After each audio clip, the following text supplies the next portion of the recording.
오늘 본문의 말씀은 로마서 12장 1절로 8절입니다. 그리고 오늘 설교 제목은 마음의 변화와 은사의 바른 이해입니다. 본문 말씀 로마서 12장 1절부터 봉독합니다. 형제 자매 여러분, 그러므로 나는 하나님의 자비하심을 힘입어 여러분에게 권합니다. 여러분은 여러분의 몸을 하나님께서 기뻐하실 거룩한 산 제물로 드리십시오. 이것이 여러분이 드릴 합당한 예배입니다. 여러분은 이 시대의 풍조를 본받지 말고 마음을 새롭게 함으로 변화를 받아서 하나님의 선하시고 기뻐하시고 완전하신 뜻이 무엇인지를 분별하도록 하십시오. 나는 내가 받은 은혜를 힘입어서 여러분 한 사람 한 사람에게 말합니다. 여러분은 스스로 마땅히 생각해야 하는 것 이상으로 생각하지 말고 하나님께서 각 사람에게 나누어 주신 믿음의 분량대로 분수에 맞게 생각하십시오. 한 몸에 많은 지체가 있으나 그 지체들이 다 같은 기능을 가진 것이 아닙니다. 이와 같이 우리도 여럿이지만 그리스도 안에서 한 몸을 이루고 있으며 한 사람 한 사람은 서로 지체입니다. 하나님께서 우리에게 주신 은혜를 따라 우리는 저마다 다른 신령한 선물을 가지고 있습니다. 가령 그것이 예언이면 믿음의 정도에 맞게 예언할 것이요. 섬기는 일이면 섬기는 일에 힘써야 합니다. 또 가르치는 사람이면 가르치는 일에, 권면하는 사람이면 권면하는 일에 힘쓸 것이요. 나누어 주는 사람은 순수한 마음으로, 지도하는 사람은 열성으로, 자선을 베푸는 사람은 기쁜 마음으로 일을 해야 합니다. 아멘. 표준 세 번역 성경이었습니다. 오늘 설교는 제가 평상시와 달리 한 책을 주로 참고했습니다. 존 스타트라는 신학자의 주석을 주로 참고했습니다. 그분은 본문을 두 단어로 나누어서 구분했는데 저는 두 단원으로 나누긴 하지만 그 구분은 달리 이렇게 생각합니다. 첫째는 1절로 2절 마음의 변화에 관한 권면입니다. 둘째는 3절로 8절로 신자가 변화된 마음으로 자기의 믿음과 은사를 살펴서 교회 공동체 안에 자기의 위치가 무엇인지 바로 알고 받은 은사로 교회를 바르게 섬기라는 교훈입니다. 그리고 이 두 단원을 통관하는, 두 단원을 연결하는 것은 새롭게 함으로 변화를 받은 마음입니다. 제가 우연찮게 존 스타트의 책을 짚고 책을 보면서 정리하고 요약하면서 설교를 준비했는데 저 자신이 굉장히 큰 은혜를 받았습니다. 참 예기치 않은 은혜를 받았고 통찰을 받았는데 여러분에게는 더 큰 은혜와 통찰이 있기를 바랍니다. 본문은 형제자매 여러분 그러므로라는 접속사로 시작합니다. 그 앞에 어떤 내용을 이어받아서 연결되는 다음 주제를 말하기 시작한다는 뜻이지요. 그러면 그 앞에 어떤 내용이 있습니까?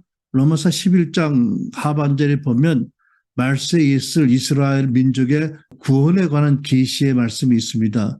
그리고 마지막 부분에 이런 말씀이 기록됩니다. 33절로 36절. 하나님의 부유하심은 어찌 그리 크십니까? 하나님의 지혜와 지식은 어찌 그리 깊고 깊으십니까?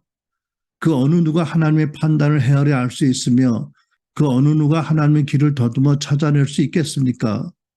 누가 주의 마음을 알았으며 누가 주의 좋은 자가 되었습니까? 누가 먼저 무엇을 드렸기에 주의 답례를 바라겠습니까? 만물이 그에게서 나왔고 그런 말미암아 있고 그를 위하여 있습니다. 그에게 영광이 세세히 있기를 빕니다. 아멘, 아멘. 그러니까 사도 바울은 이렇게 놀랍게 하나님을 찬송하고 그 마지막 때에 이스라엘의 완악한 마음이 변화되어 구원받을 계시를 전하고 찬송하고 이어서 이제 다음 주제를 이어나가고 있는 것입니다.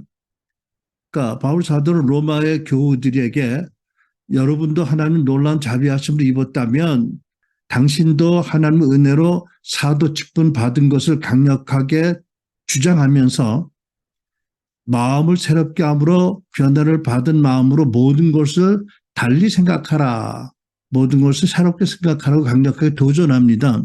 3절 내게 주신 은혜를 힘입어 너희 가운데 있는 각 사람에게 말하노니 각 사람은 자기가 마땅히 생각할 것보다 더 높이 자기에 대하여 생각하지 말고 하나님께서 각 사람에게 주신 믿음의 분량을 나누어 주신 대로 맑은 정신으로 생각하라. 한글 킹제임스 성경입니다. 이거는 참 아주 놀랍고 솔직하고 담대한 지적입니다. 교회 공동체 안에 여러 사람들이 있는데 어떤 사람은 자기 자신에 대해서 너무 높이 생각을 하거나 어떤 사람은 너무 낮춰 생각한다. 그러지 말고 하나님이 각 사람에게 주신 믿음의 분량대로 맑은 정신으로 생각하고 하나님이 어떤 은사를 주셨는지를 생각하고 자신을 지혜롭고 마땅하게 생각하고 마땅하게 섬겨라 이런 말씀을 시작하는 거예요. 사실 이거는 너무 정직하고 솔직한 도전 아닌가요? 그죠? 우리는 뭐 교회는 물론이고 어느 공동체나 어느 조직에서든지 내가 과연 이 몸 안에서 어느 위치에 있는지 나는 누구인가를 끊임없이 생각할 수밖에 없어요. 그죠? 서로 비교도 되고 또 사람들이 나를 비교해서 또 분별도 하고 판단하기 때문에 우리가 중심을 바로 잡아야 된다는 말이 있지요.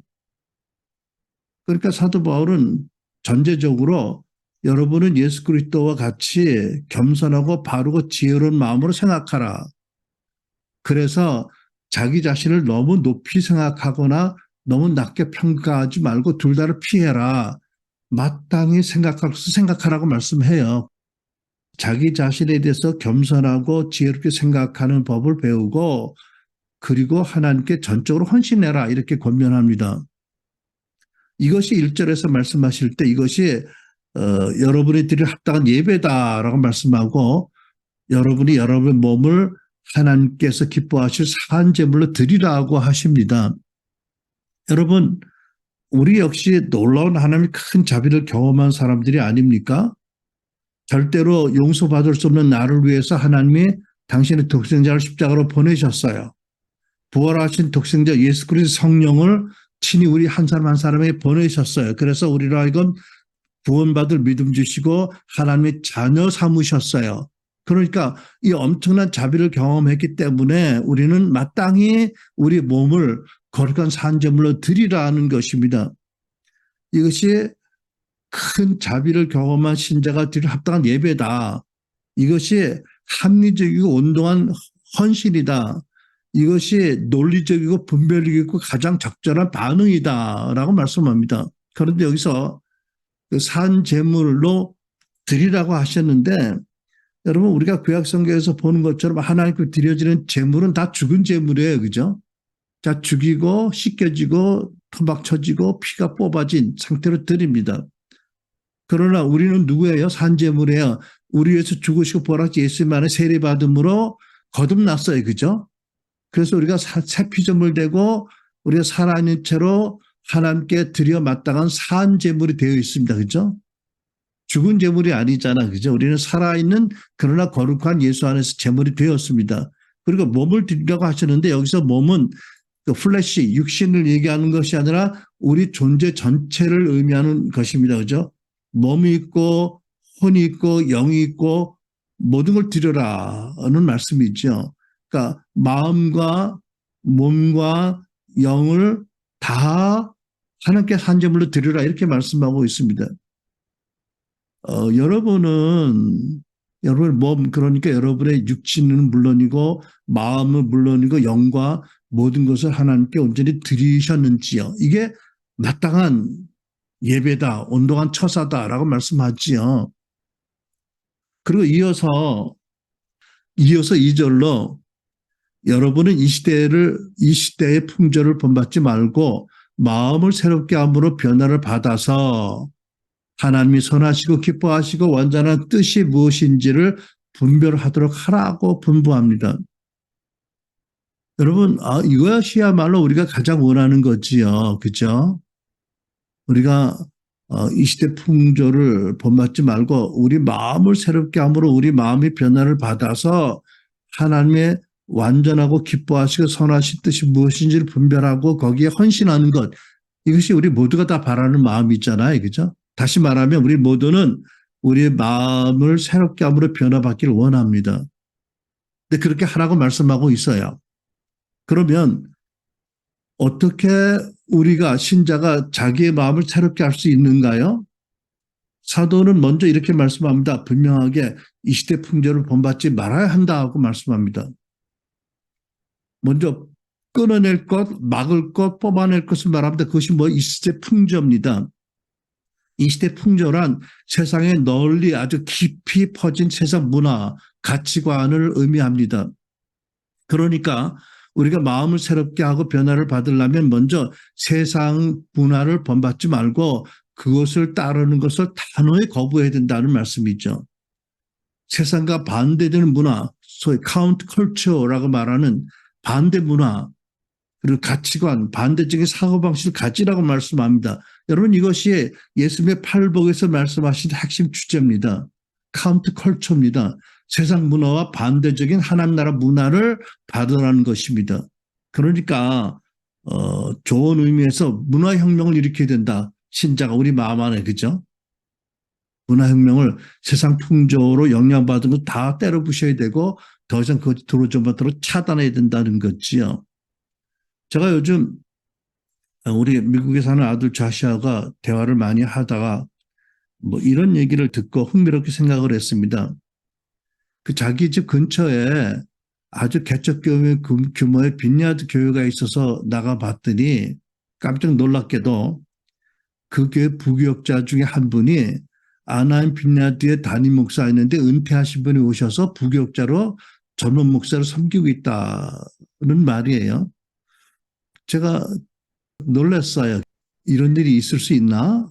한국 교회도 이런 일이 있었나? 잘 못 들은 것 같아요. 큰 교회를 섬기다가 내려놓고 아들뻘 되는 전문 목사가 시작한 개척교회의 부사역자로 열심히 섬기고 있다. 참 아름다운 모습이잖아. 그죠? 저는 요 근래 다는 아니겠지만 일부 내가 들은 부교역자들의 파라다임에 있어서 생각을 하고 있었거든요. 물론 다는 아니겠지만 많은 부교역자들이 언젠간 내가 담임 목사가 되어서 목회할 것을 꿈꾸고 지금의 모든 과정은 그 목적을 이루기 위한 과정의 하나로 생각한다는 거지요. 물론 성실하게 하겠지요. 하지만 자기 꿈이 내가 담임된 목회를 하는 것이 꿈이라면 자칫하면 지금 하고 있는 일을 내가 목회자가 돼서 하는 것 같이는 안 하게 할 수도 있다는 얘기, 그런 분위기 느끼는 거 아닌가요? 제가 미국 교회에서 본 것 중에 하나는 뭐냐면 평생 부교역자로 한 교회를 섬기는 사람들이 적지 않아 있어요. 자기가 담임이 될 그 비전을 안 갖고 자기가 부교역자로 팀의 일원으로 이 교회를 평생 섬기려는 마음을 가지고 섬기는 분들이 꽤 있더라고요. 또 물론 교회에서 부교역자들에 대한 처우도 문제가 되겠죠. 그죠? 조건이 되겠죠. 저는 그 시애틀의 그 큰 교회의 담임 목사님이 첫 취임 설교할 때 우연히 들은 것이 기억에 남는데 자기가 이 교회에 청빙받기 전에 다른 교회에서 부교역자 생활을 했는데 하나님이 그러시더래요. 네가 이 교회에서 충성한 것이 그대로 네가 담임 목사가 될 교회 축복으로 옮겨진다고. 그렇잖아. 그죠? 한 분 하나님을 섬기는 거니까. 그런데 사례비를 담임 목사만큼 못 받는다든지 적게 받는다든지 그래서 받는 만큼 한다는 생각하는 분은 없겠지만 그러면 완전히 세상 풍조를 따르는 거 아니에요. 그렇죠? 세븐일레븐 가서 일하는 시간만큼 받는다고 생각할 수도 있는데 그러면 안 되겠지요. 아무튼 여러분 세상 문화와 하나님 나라 문화는 크게 충돌될 만큼 상반됩니다. 그러니까 우리가 신자로서 우리가 추구하는 인생의 목적, 삶의 의미, 나의 꿈, 또 성 문제, 물질이라든지 공동체 인식이라든지 종교적인 어떤 습관, 이거 어떤 것을 보더라도 세상 풍조와 하나님 나라 것은 너무 극명하게 달라서 계속 충돌할 수밖에 없게 됩니다. 그래서 사도 바울은 본문에서 그럴수록 너의 마음을 새롭게 하라고 권면합니다. 새롭게 하지 아니하면 이 둘 사이 혼동에 빠지게 되고 혼돈스럽게 됩니다. 그러면 하나님이 선하시고 기뻐하시고 완전하신 뜻이 무엇인지 분별하지 못하게 됩니다. 그렇게 되면 내면의 괴리가 너무 커서 성장하지 못하게 되고 변화되지 못하게 되는 거죠. 그러니까 여러분 우리가 마음을 새롭게 변화받으려면 단연코 세상 풍조를 끊어야 된다. 버려야 된다라고 말씀합니다. 그리고 두 번째로 우리가 어떻게 우리의 마음을 변화받아 새롭게 하는지를 생각해 보려고 하는데 안타깝게도 본문에는 그 내용이 없어요. 본문에는 그 어떻게 우리가 마음을 변화받아 새롭게 할 수 있는지에 대한 직접적이고 구체적인 내용이 없어요. 한 가지 분명합니다. 이 세상 풍조를 본받지 말아라. 딱. 그러면 그 다음에 뭐가 있을까요? 우리가 본문에는 없지만 사도 바울의 다른 서신서에서 배울 수 있는 교훈이 분명히 있죠. 그것은 뭐냐면 한마디로 말하면 성령님의 임재와 하나님의 말씀이 결합됨으로 일어나는 근본적인 마음의 변화입니다. 여러분 우리 크리스찬의 마음은 끊임없이 하나님의 말씀과 성령님이 하나가 되어서 우리 안에 역사함으로 계속해서 변화되고 새롭게 되어져야 됩니다. 그러니까 여러분 우리가 매일같이 큐티하는 것도 마찬가지 그런 목적이잖아요. 큐티할 때 성령님을 초청해서 이 말씀을 열어주시고 내 마음을 열어주시고 내 영을 열어주시고 말씀이 나에게 온전히 계시되고 내가 말씀 바로 깨닫고 하나님을 더 경외하고 또 그리스도를 닮는 제자가 되게 해달라고 변화시켜달라고 또 성령님을 잘 들을 수 있게 해달라고 기도하는 이유가 이것 때문이잖아요. 여러분 동의하시죠? 그래서 저는 바로 이것 때문에 오늘날 많은 한국 교회에 대한 탄식과 지적이 끊임없이 있다고 생각합니다. 무슨 뜻이냐고요? 그것은 안타깝게도 많은 교회가 하나님의 말씀만 강조하면서 그 말씀을 주신 성령님을 실제로 거부하기 때문에 어쩔 수 없이 일어나는 문제점인 거지요. 기록된 하나님의 말씀을 강조하면서 그 말씀을 주신 성령님은 인격적으로 여러 가지를 거부하니까 결국은 말씀으로부터 받을 선한 능력과 유익도 제대로 받지 못하게 되는 것이 현실이다라고 저는 믿습니다. 여러분 우리 교회에서 여러분들이 받을 가장 큰 교훈과 유익이 뭔지 아세요? 우리 교회는 말씀도 있지만 성령의 임재도 우리가 늘 초청하고 임재가 있고 말씀과 성령 안에서 계속해서 우리가 변화될 수 있고 자랄 수 있다. 이게 순환교회에서 여러분들이 봐줄 수 있는 가장 큰 유익의 하나입니다. 여러분 동의하세요? 뭐 말씀도 하나님 은사로 하는 거지만 어쨌든 은사도 큰 은사가 있고 적은 은사도 있으니까 같은 은사 중에서 말씀이 좋은 교회 많이 있겠지요. 네. 순환교보다 또 순환교보다 또 성령 역사를 적극적으로 환영하는 교회가 많이 있겠지요. 그러나 우리 교회는 최소한 하나님의 말씀과 성령의 역사가 결합되어서 성도의 변화와 또 교회의 그 하나님에 대한 사명을 감당하는 일에 더 정진되기를 간절히 바랍니다. 이것은 우리 교회에게 또 저에게 주신 은사요 또 부르심이라고 저는 믿습니다. 이어서 사도 바울이 뭘 도전하냐면 우리 신자가 여러 지체가 함께 모인 공동체 안에서 자기 자신에 대해서 어떻게 마땅하고 지혜롭게 생각해야 되는지에 대해서 가르치고 있어요. 다시 말하면 본문에서 하나님이 주신 믿음의 분량을 살펴보고 하나님이 주신 은사를 살펴보므로 너는 너희 자신에 대해서 마땅하고 지혜롭게 생각하라고 가르치는 거예요. 여러분 그렇게 생각해 보신 적이 있나요? 3절 하반절 보니까 여러분은 스스로 마땅히 생각해야 하는 것 이상으로 생각하지 말고 하나님께서 각 사람에게 나누어 주신 믿음의 분량대로 분수에 맞게 생각하십시오. 그래서 믿음의 분량대로 분수에 맞게 생각하라고 하셨고 나중에 보면 은사에 대해서 동일한 어프로치를 하고 있습니다. 결국 내가 그리스도 몸 안에서 나는 어떤 위치에 있느냐를 알아야 되잖아요. 그죠? 너무 지나치게 높이 생각해도 안 되고요. 너무 지나치게 낮게 생각해도 안 돼요. 마땅하게 지혜롭게 자기 자신을 위치를 분별해야 된다. 왜? 섬김을 드리고 섬김을 받기 위해서. 여러분 이해가 되세요?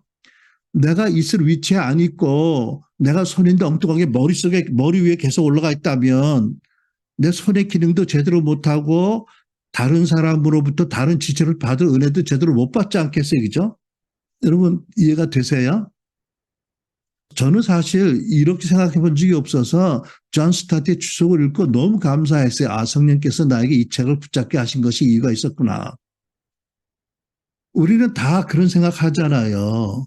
아, 집안에서 자녀들도 그렇잖아요. 첫째가, 둘째가 마지막에 항상 그래가지고 자기 위치에 대해서 불만도 하고 뭐 마땅히 주장도 하고 이러잖아. 그죠? 여러분 그렇잖아. 그죠?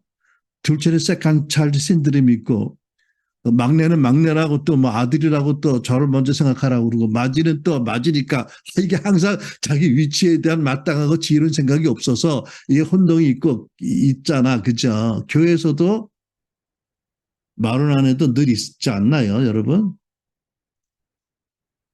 3절 하반절 여러분은 스스로 마땅히 생각해야 하는 것 이상으로 생각하지 말고 하나님께서 각 사람에게 나눠주신 믿음의 분량대로 분수에 맞게 생각하십시오. 아멘.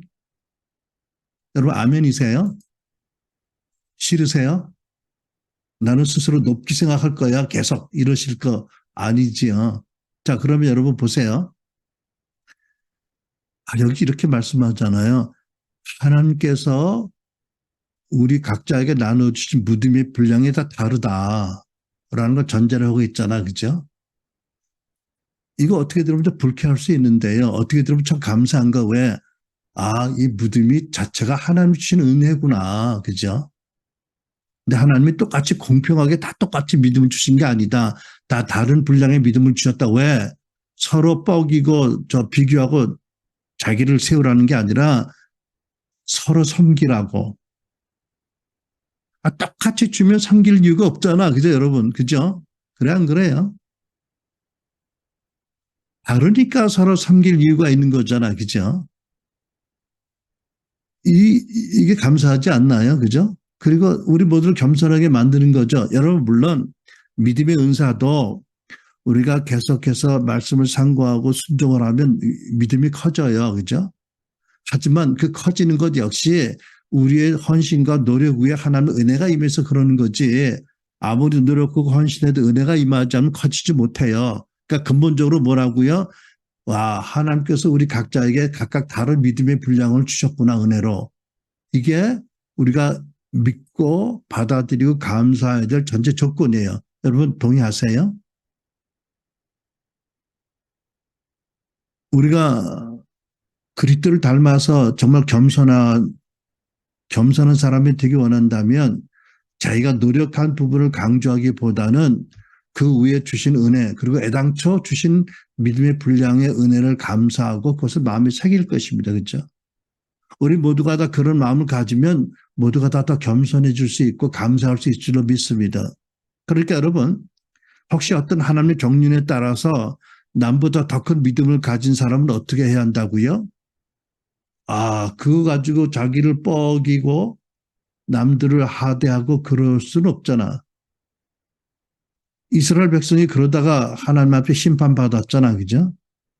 하나님 은혜로 믿음을 주셨어. 그래서 그 믿음으로 하나님을 알고 하나님 아는 축복을 모든 열방에 전해야 되는데 자기들의 특권을 강조하다 보니까 그죠?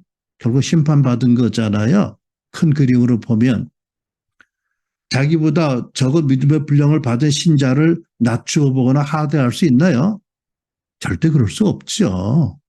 반대로 자기가 받은 믿음과 또는 은사로 다른 신자들이 성장하고 또 축복을 받도록 또 격려하도록 돕는 것이 마땅한 책무잖아. 그게 부르심이잖아. 그것을 위해서 주신 거잖아. 그죠?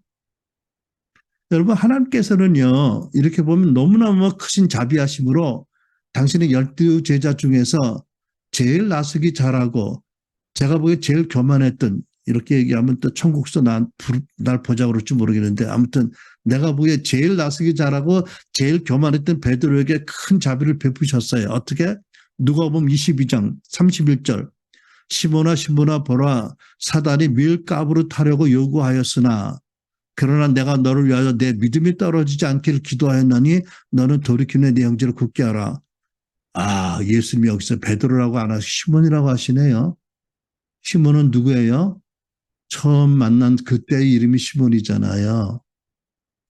예수님이 초기화시킨 것 같아요, 베드로. 여러분 이해가 되세요? 베드로 너 리셋이다. 너 아무래도 안 되겠다. 리셋해야 되겠다. 초기화다. 그죠?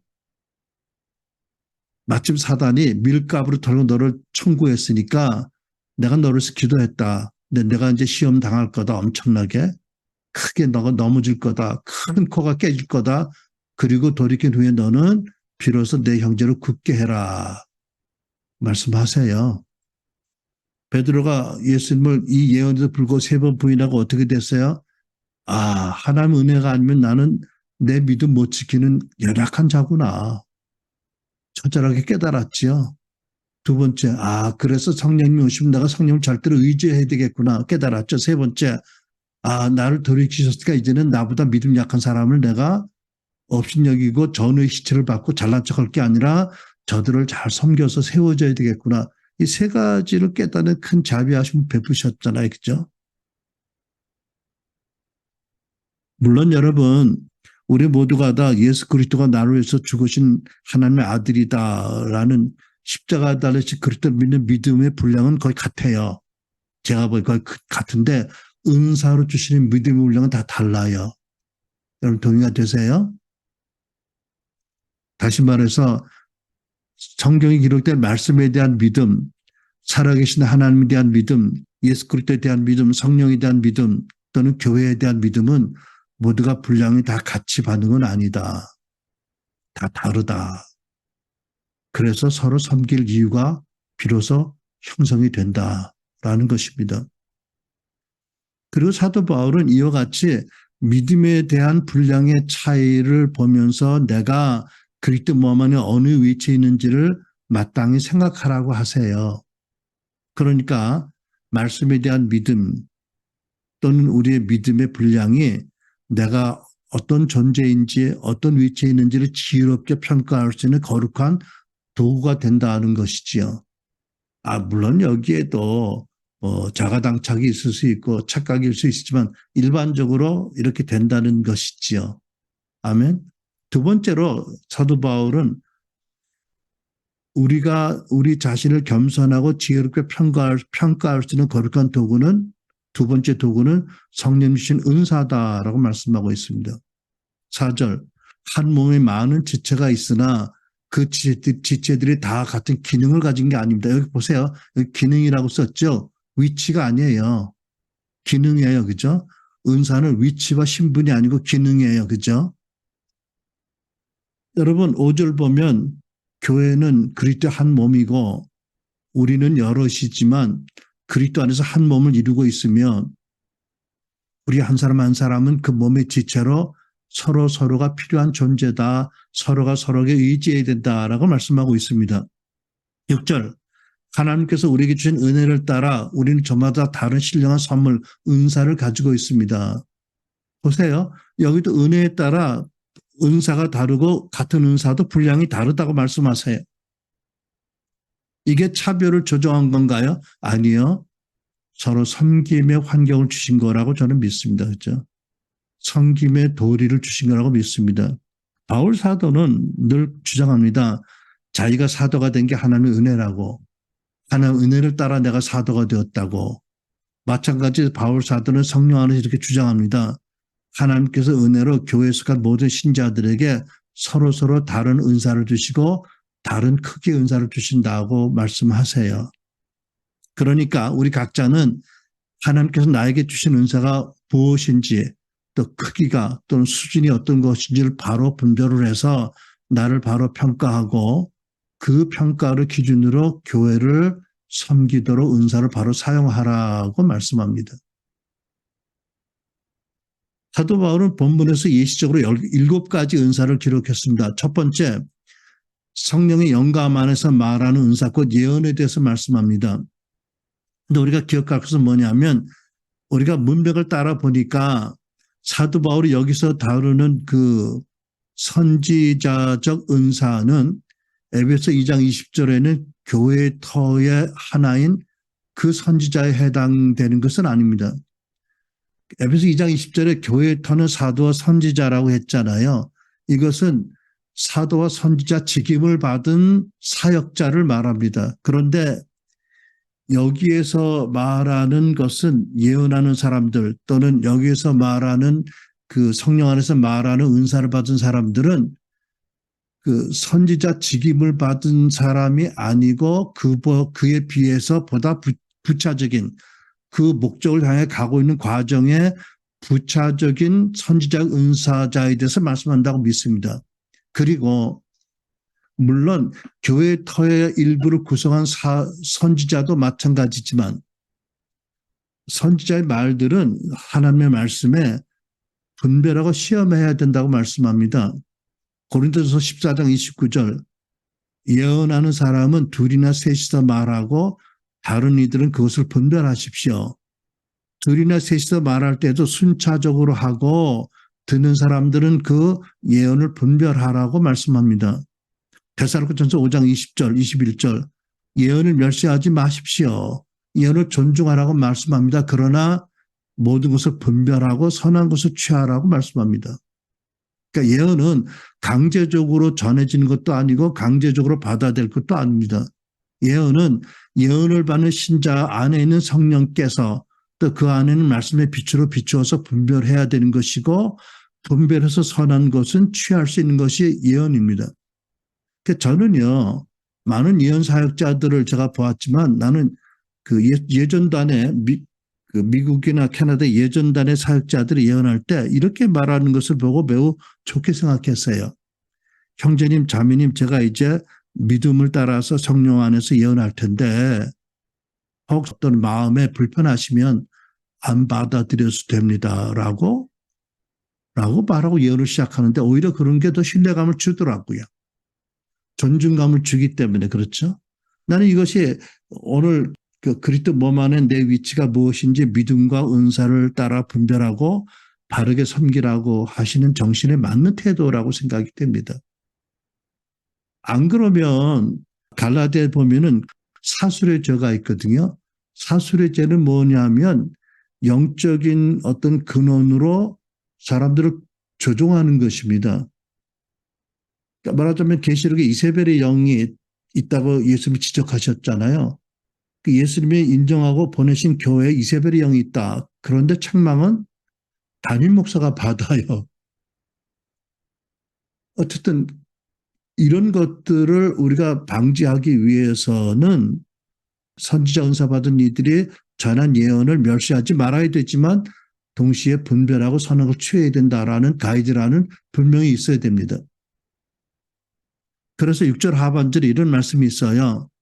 믿음의 정도에 맞게 예언하라고 하십니다. 그러니까 이런 거잖아요. 몸 안에서 나의 믿음과 믿음의 분량과 은사에 따라서 나 위치를 지혜롭고 바르게 알고 그리고 그 정도에 맞게 예언하라고 하십니다. 킹제임스 성경으로 이 부분을 보니까 대언이면 우리가 믿음의 분량대로 대언하고라고 번역했습니다. 믿음의 분량대로 예언하라는 것입니다. 자, 그러면 여러분 막연하게 늦게 믿음의 분량대로 예언하라는 표현을 어떤 것으로 우리가 이해해야 될까요? 저는 우리 교회에서 이렇게 가르치고 있잖아요. 모든 은사에 5가지 단계가 있는데 특별히 예언의 은사의 경우에는 이렇게 5가지 단계가 있다. 그러니까 여러분들이 이 단계 중에 어디에 있는지를 잘 분별하셔야 돼요. 여러분이 위치가, 그죠? 그래야 그리스도 몸 안의 위치를 분별할 수 있어요. 특별히 예언의 은사 가운데 1단계 모든 신자에게 예언의 영이 있다. 성령이 계시니까 그래서 모두가 다 꿈꾸고 환상을 보고 예언할 수 있다. 이게 1단계입니다. 2단계 그 예언의 은사가 개발되는 단계입니다. 3단계 지역교회에서 개교에서 예언이 인정을 받습니다. 4단계 지역교회 이상의 차원에서 여러 교회에서 예언사역자로 인정을 받고 사역을 초빙을 받고 사역이 검증이 됩니다. 5단계 결국 선지자라는 직위문사를 받게 됩니다. 그러니까 여러분 모두가 다 우리 다 성령을 받은 사람들이니까 1단계에서 5단계 사이 어디에 있어요? 그죠? 여러분 6단계 있나요? 그런 거 없어. 모두가 다 1단계에서 5단계 사이에 있어요. 그러니까 내가 어느 단계에 있는지를 아는 게 중요한 것은 그래서 내가 바르게 내 믿음의 분량대로 예언할 수 있는 거잖아요. 그죠? 예를 들면은 2단계 예언의 은사가 개발되는 단계에 있는 사람이 벌쩍 일어나서 대한민국의 미래에 대해서 예언한다. 그럼 덕이 안 되지요. 하나님 보시기에도 마땅하지 않은 거잖아요. 그죠? 마땅하게 하지 못하는 거잖아요. 그죠? 근데 여러분, 이 5가지 단계에서 제일 오래 걸리는 게 보면 어느 단계 같아요? 4단계예요. 제가 보기에 이 4단계에서 10년 또 15년 걸린 사람들이 많이 있어요. 그러니까 여러분 어쨌든 모든 은사가 동일해요. 가르치는 은사든지 사도 은사든지 목자의 은사든지 복음 전달 은사 다 5가지 단계가 있어요. 그러니까 여러분들이 나는 어느 은사에 어느 단계에 있는지를 정직하게 기도하면서 분별하셔야 돼요. 그리고 거기에 합당한 분량대로 그 은사를 사용하셔야 돼요. 여러분 동의하시죠? 그리고 믿음의 정도에 알맞게 예언할 것이라는 이 완전 부차적인 규칙의 해석 중에 하나는 뭐냐면 그 선지자적인 예언 사역자는 자기가 어느 단계에 있든지 간에 자기 예언적 메시지가 어떤 면에서도 기독교적인 교리와 보편적인 믿음에 모순되지 않게 해야 돼요. 그러니까 특별한 체험을 보편화하는 것은 간증으로 말할 수 있지만 그것을 다른 사람에게 보편화되도록 가르치는 것은 허락이 되는 게 아닌 거예요. 여러분 이거 이해 잘 하시기 바랍니다. 왜냐하면 예를 들면 이런 게 있거든요. 지금 생각나는데 내 영이 다른 사람의 영에 들어가서 그 영과 함께 이렇게 교제한다. 근데 그게 성경에 근거는 있어요. 사도 바울이 내 영이 그들과 함께 기뻐한다는 말씀이 고린도서에 있으니까 있긴 있는데 그런 얘기를 자꾸 하면 사람들이 이상하게 봐요. 이해가 안 돼요. 그죠? 그리고 그런 얘기를 자꾸 하면 어떤 사람들은 저 사람이 자기가 신령하다는 것을 나타내려고 저러나라고 오해할 수도 있어요. 그죠? 그러니까 우리가 덕을 세우기 위한 거잖아. 예언하는 목적도. 그러니까 이런 부분도 잘 생각해 둘 필요가 있다라고 저는 분명히 말씀드리기 원해요. 틀렸다는 건 아니에요. 네. 그럼 또 속으로 저 양반이 경험이 없어서 그럴지 모르겠지만 어쩔 수 없어요. 나에게 믿음의 분량에 따라서 또 은사의 분량에 따라 나도 하는 거니까 어쩌겠어요. 그죠? 여러분 나도 하나님 나에게 준 믿음의 분량과 나에게 준 은사의 분량에 따라 하는 거지 내가 없는 거 가지고 못하잖아. 그죠? 있는 것으로 너에게 주노니 하잖아. 그죠? 그리고 나머지 6개 은사를 이렇게 이제 현실적인 차원에 다룹니다. 시간 관계상 짧게 하겠는데 7절에 섬기는 은사입니다. 근데 섬기는 은사, 근데 섬기는이라는 동사가 굉장히 광범위한 의미로 쓰여져요. 한 번은 예루살렘 교회에서 사도들이 나눈 말씀 사역에도 이 단어가 쓰여졌는데 동일한 단어가 7 집사가 음식을 나누는 일에도 쓰여졌어요. 그러니까 이 섬기는 일이라는 게 굉장히 포괄적이다. 그죠? 그리고 여기서 배울 게 뭐냐면 얼마나 신령하게 보이든 얼마나 실질적으로 보이든 간에 은사는 다 신령한 것이고 그 은사를 가지고 비교하거나 신령한 것을 나타낼 게 아니라 겸손한 태도로 교회를 섬기는 게 주목적이다라는 교훈을 배울 수 있겠습니다. 그렇죠? 여러분 섬기는 일이면 섬기는 일에 힘을 써라. 섬기는 일에 표도 안 나고 나 싫어 안 할래 라고 하면 안 되는 거예요. 이거 땅에다가 달라트 심는 거예요. 여러분 이해가 되시죠? 그러니까 여러분 교회 보면 주방에서 평생 이렇게 열심히 일하는 분들 계시잖아요. 귀한 거예요. 그렇죠? 보이지 않는 곳에서. 7절 또 가르치는 사람이면 가르치는 일에 열심히 하라고 말씀하세요. 근데 사실 오늘날 제가 보기에는 어떤 은사보다 중요한 게 가르치는 은사예요. 왜냐하면 뭐 1억인가 10억 대부흥이 온다는 예언이 있잖아요. 그러면 수천만 명, 수억의 사람들이 갑자기 교회에 몰려들 텐데 그들에게 때를 따라 양식을 나눠 먹이를 가르치는 사람이 얼마나 많이 필요해요. 또 근데 그 사람들이 하루아침에 세워줄 수 있는 게 아니잖아. 그죠? 그들이 가르치는 은사는. 8절 상반절 권면하는 사람은 권면하는 일에 힘쓰고 위로하는 자는 위로하는 일에 힘쓰라고 하세요. 바나바 같은 사람이 얘기겠죠. 그죠? 바나바는 이런 은사를 받은 대표적인 사람이에요. 근데 여기서 권면하는이라는 그 단어를 보면 격려하고 위로하는 것부터 화해시키는 것까지 광범위하게 쓰여지는 동사입니다. 또 강대상에서 말씀을 통해서 격려하고 권면하는 일과 감동을 주는 일과 함께 상담의 은사로 낙심하고 어려워하는 사람에게 용기를 주고 지혜를 주고 바르게 생각하게 돕는 사역에도 이 단어가 쓰여집니다. 이제 광범위한 뜻으로 쓰여진다는 거죠.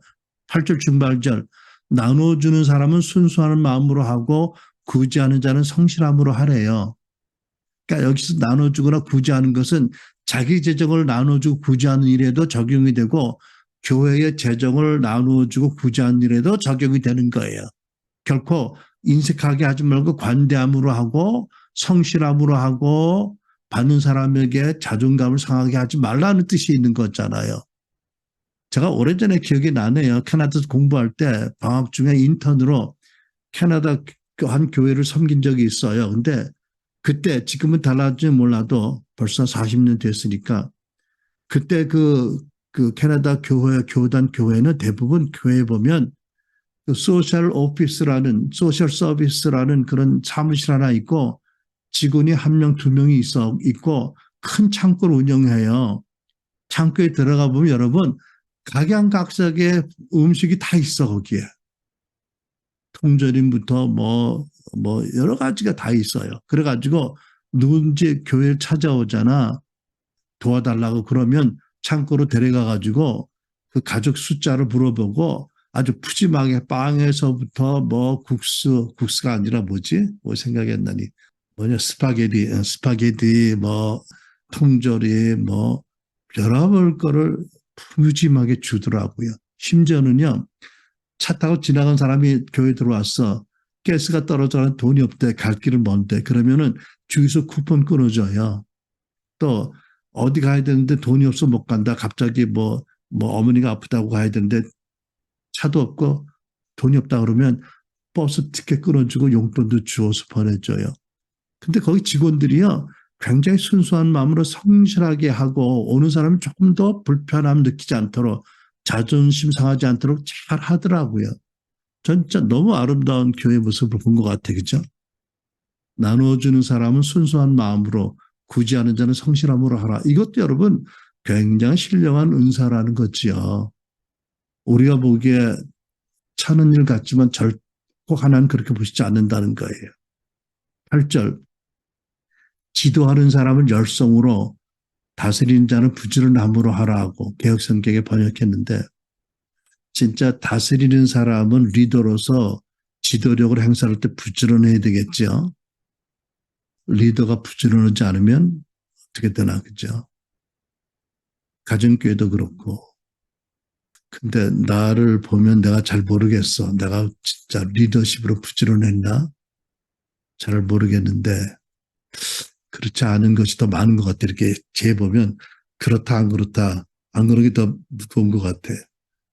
어쩌나 저도 참 기도하면서 돌아볼 겁니다. 네. 8절 마지막에 보면 자선을 베푸는 사람은 기쁜 마음으로 일을 해야 합니다. 개혁성경으로 긍휼을 베푸는 자는 즐거움으로 하라고 하세요. 마지못해서 하는 것이 아니다. 그렇죠? 여러분 긍휼을 베푸는 게 왜 즐거워요? 예수 그리스도를 나타내는 일이니까. 그렇죠? 그러니까 고아와 과부를 돌보는 일, 장애인들을 도와주는 일, 병들 사람을 돌보는 일, 죽어간 사람을 돌아보는 호스피스, 어떤 경우든지 어려움을 당한 사람을 돌보는 일을 기쁜 마음으로 하고 즐거움으로 하라고 말씀하세요. 여러분 이렇게 뿌리면 신문대로 거두겠죠, 그죠?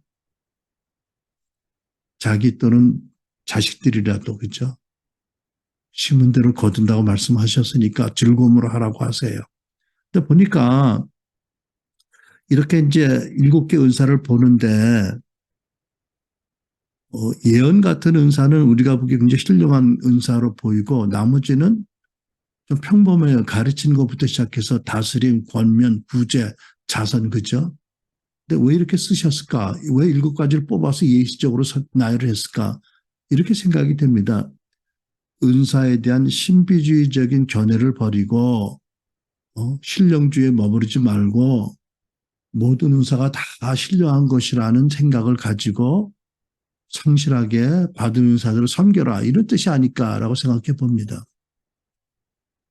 모든 은사가 다 하나님의 은혜로 주신 것이니까 원래 너희 것이 그냥 당연하게 생각하지 말고 감사하면서 또 그 은사 땅에 묻지 말고 내가 보기에 하찮은 거라고 땅에 묻으면은 크게 진노를 당할 테니까 땅에 묻지 말고 또는 은사로 나를 나타내거나 자랑하거나 또는 신령하게 보이는 은사를 받는 사람 부러워하지 말고 나의 믿음과 나의 은사를 살펴서 내가 마땅히 나를 생각하고 마땅히 도움을 받고 또 도움을 베푸는 사역을 받고 사역을 베푸는 공동체가 되라. 그 큰 교훈을 주고 계신다고 믿습니다.